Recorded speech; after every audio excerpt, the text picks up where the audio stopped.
See that star? You mean the bright red one? His daughter asks in return. Yes, it might not be there anymore.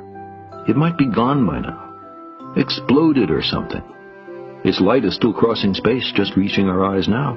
But we don't see it as it is. We see it as it was.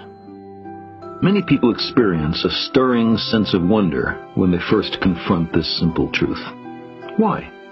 Why should it be so compelling? The immense distances to the stars and the galaxies mean that we see everything in space in the past.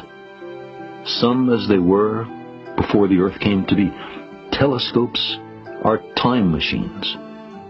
Long ago, when an early galaxy began to pour light out into the surrounding darkness, no witness could have known that billions of years later, some remote clumps of rock and metal, ice and organic molecules would fall together to make a place called Earth, or that life would arise and thinking beings evolve who would one day capture a little of that galactic light and try to puzzle out what had sent it on its way.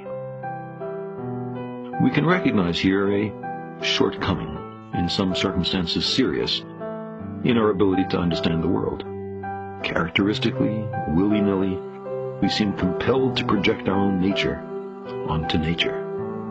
Man, in his arrogance, thinks himself a great work, worthy of the interposition of a deity. Darwin wrote telegraphically in his notebook, more humble, and I think truer, to consider him created from animals. We're Johnny-come-latelys. We live in the cosmic boondocks. We emerged from microbes and muck. Apes are our cousins. Our thoughts and feelings are not fully under our own control. There may be much smarter and very different beings elsewhere, and on top of all this, we're making a mess of our planet and becoming a danger to ourselves. The trapdoor beneath our feet swings open. We find ourselves in bottomless free fall.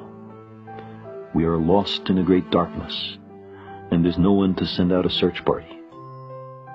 Given so harsh a reality, of course we're tempted to shut our eyes and pretend that we're safe and snug at home, that the fall is only a bad dream. If it takes a little myth and ritual to get us through a night that seems endless, who among us cannot sympathize and understand?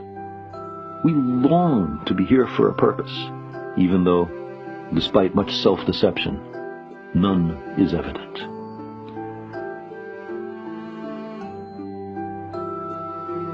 The significance of our lives and our fragile planet is then determined only by our own wisdom and courage. We are the custodians of life's meaning. We long for a parent to care for us, to forgive us our errors, to save us from our childish mistakes. But knowledge is preferable to ignorance. Better by far to embrace the hard truth than a reassuring fable. Modern science has been a voyage into the unknown, with a lesson in humility waiting at every stop. Our common sense intuitions can be mistaken. Our preferences don't count. We do not live in a privileged reference frame. If we crave some cosmic purpose, then let us find ourselves a worthy goal.